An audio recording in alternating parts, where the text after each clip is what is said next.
Recognize and interpret cohesive devices. Cohesive devices are sometimes called linking words, linkers, connectors, discourse markers, or transitional words. Cohesive devices are words or phrases that show the relationship between paragraphs or sections of a text or speech. Cohesive devices are words like, for example, in conclusion, however and moreover.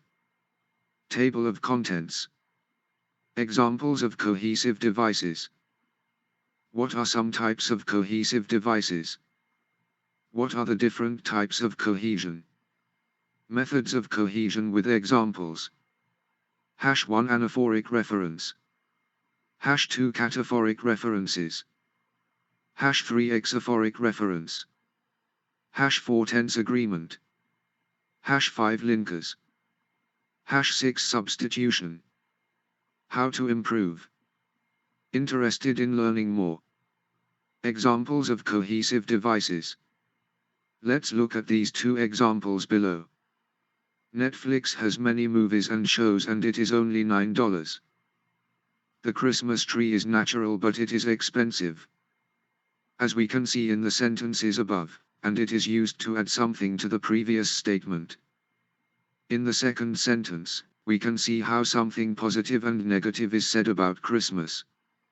We know that because the word but is used to contrast ideas. What are some types of cohesive devices? There are many examples of cohesive devices. They can be grouped according to their function. If you want to show similarity, you can use cohesive devices such as and, equally, also, identically, to, equally, similarly.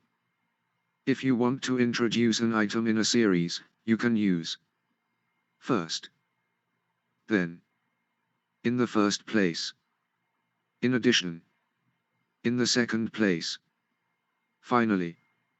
If you need to compare, you can use cohesive devices such as but, however, nevertheless, by comparison, meanwhile, in contrast.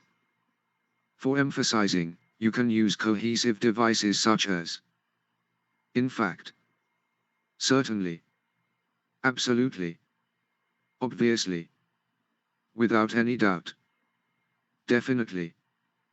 If you need a full list of cohesive devices, have a look at full list of cohesive devices by category. What are the different types of cohesion? Cohesion is the grammatical and lexical linking within a text or sentence that holds a text together and gives it meaning. There are two main types of cohesion, grammatical cohesion, and lexical cohesion. Grammatical cohesion is based on structural content. Lexical cohesion is based on lexical content and background knowledge. Methods of cohesion with examples. These are methods of cohesion, their definitions, and examples. #1 anaphoric reference.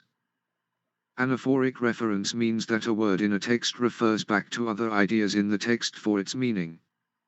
For example, I went out with Joe on Sunday. She looked awful. She clearly refers to Joe, there is no need to repeat her name. #2 cataphoric references. Cataphoric reference means that a word in a text refers to another later in the text and you need to look forward to understanding. For example, when he arrived, John noticed that the door was open.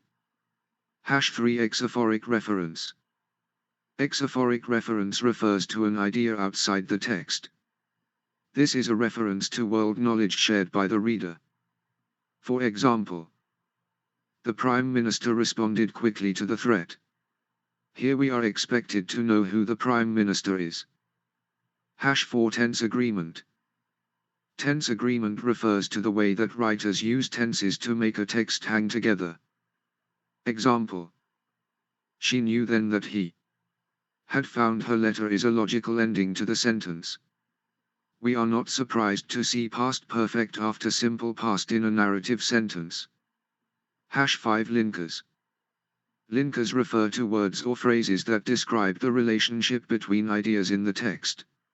Example, and, but, therefore, first of all. #6 Substitution. Substitution or ellipsis refers to replacing words, or leaving them out. This is how writers reduce repetition in a text. Example. Now we're finishing our essays. I know you want to go out, but before you can do that, please finish. Do that avoids the repetition of go out. Instead of repeating finish our essays is dropped from the sentence. How to improve. You can't simply study a long list of cohesive devices and then hope you can use them correctly the next time you have to write an essay. Also, you can't look at just one example sentence and hope to learn everything you need to know about that word. Reading is the #1 way to learn new words. Good writers read a lot. Pick a topic you are interested in and read a little every day. Note down any cohesive devices and how they are used in each sentence. Check the meaning and grammar of each new cohesive device you find during reading on sites like the Cambridge Online Dictionary. Ask a question. What is your question? Dr. Khalid Malik will answer when you reach YouTube comments or Applied Linguistics group via YouTube or Facebook, or LinkedIn. About the author. Dr. Khalid Malik has a PhD in Applied Linguistics. He published more than 25 research papers. He taught a lot of foreign universities with vast English teaching experience. Now, at present, he is admitted to a postdoctoral study project at a Canadian university on the topic of language variations. He is also a journalist and writes English articles, which can be viewed on the Facebook group The Voice of Overseas Pakistanis. Interested students in BS, MS, MPhil, or PhD in English linguistics, applied linguistics, TESOL, ELT, or English literature can join his YouTube Applied Linguistics group for a free education guide for linguistics students. We strongly believe that education is the right of everybody in this world.